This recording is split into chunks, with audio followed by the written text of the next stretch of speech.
Гласот на закопаното срце том 2, Роланд Ризеа. Дали некогаш сте слушнале за шумичката каде кокичињата биле испрскани со крв од деца? Можеш ли да замислиш што мисли еден цвет кога се чувствува извалкан со детска крв? Би можел ли да поверуваш дека на својата тажна земја го донеле своето срце како жртва? Дали некогаш си помислил на напуштени цвеќиња или масакрирани ангели? Дали би сакал да стоиш покрај нивното возглавие во смртниот час? Да видиш како ја пијат својата роса, од солзите што веќе не ги исплакале.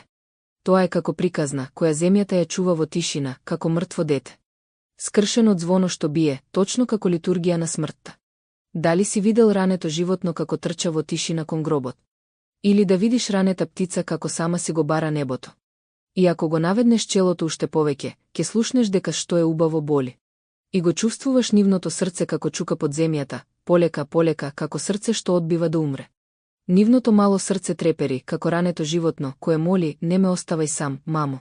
Да видеше како солзите паѓаа на земјата како очукување на залутано срце. Дете мое, те молам. Дојди кај мене. Секоја вечер овие цвеќиња се затвораат како рана, болка што научила да молчи. Би помислил дека убавината е најблагата од сите казни. Дали е вистина дека ветрот понекогаш дува за да ја разбуди смртта? Но, да се биде корисен за животот. Не значи ли тоа да се стави душата во движење во согласност со природата?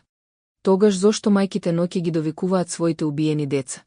Дали некогаш си ги слушнал во ноќните часови криците на мајките чии деца биле убиени? Да, пријателе, мајките ноќе ги довикуваат своите убиени деца. Мајката која цврсто го држеше своето дете на градите, сега веќе не може да го притисне до своето срце. Тој сега се наоѓа далеку, далеку во гроб. Честопати, ноќите стануваат олтар на копнежот, каде што гласовите на мајките се претвораат во песни. Но, што мислите за децата на убиените борци? Мислите ли дека ќе се кренат и ќе побараат сметка од оние што се задолжени со проклетството?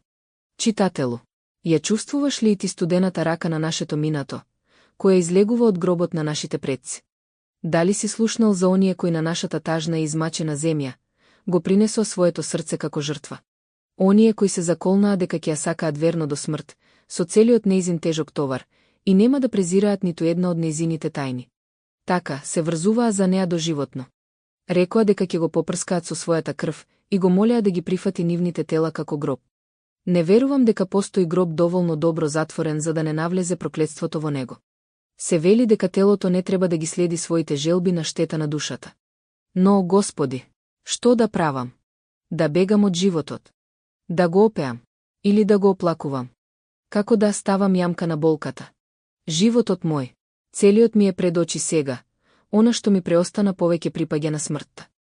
Прегнат во страдање цел живот, на крајот од мојата желба, сега мислам дека ми преостана само јажето. Да, смртта понекогаш, навистина е храна што мора да се голтне без џвакање. Живеејќи го животот сега, морам да го изгубам во заборав. Сега знам дека дарувањето на привидната слобода е, во суштина, потиснување на сегашната слобода. Не е никакво задоволство да знам како децата чекореа со големи чекори кон гробот. Пријателе, во екот на болката помогни на својата душа да си ја најде рамнотежата, но не му заповедај на крикот да излезе, туку дозволи му. Но не заборавај, само толку колку што ти дозволува јажето. Господи, умот веќе не ми ги слуша причините на срцето. Срцето стегнато од тага, веќе не може да му притрча на помош на умот. Мислата веќе не може да ми ги реши противречностите на душата. Се средено само навидум. Како трибунал, совеста ме подбуцнува, ме повикува, ме испраќа кон себе си. Ми префрла дека правам добро со сила. Вагата на животот сега ми ја ракуваат само луди сили. Господи, не сомнежот, туку сигурноста ме води кон лудило. Како да можам да се повлечам од животот? Спотешко го поднесувам ликвидирањето на животот во мене. Нема добрина во лукавството. Размислувањето ни е игра најгрдата шега. Не ја гледате мамката во подарокот. Умот е само машина за производство на несреќа. Мислам дека неволно ја предадов суштината на мојата сопствена природа. Искрено, за да разберам, морав целосно да се уништам. Суштината на мојот живот сега се просејува низ печката на ужасот. Не можам повеќе да се борам со очигледното. Задоволството не е ништо друго освен стимуланс за поднесување на страдањето. Размислувањето, таа ограничена предрасуда, стана затвореник на моите сензации. Од сега па натаму, сета важност на животот ќе мора да ја живеам во откажување. Зошто духот обединува, а душата разделува? Разумот сега ми е измамен, влегува маскиран во свеста. Создава емоции, итро манипулира со нив. Разумот повеќе не ми интервенира, освен во моменти на рамнотежа. Инстанцата на мојата свест се ниша, вечно бев воден од скитачки инстинкт. Што да правам? Да влезам целосно во внатрешно растргнување? Или да одам кон целосна ликвидација?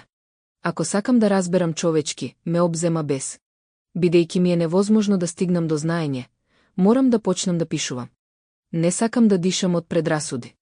Да го прекинам во мислите мојот завет со животот. Едно е да ја видиш светлината на денот исполнет со благодат, а друго е скапо да ја платиш.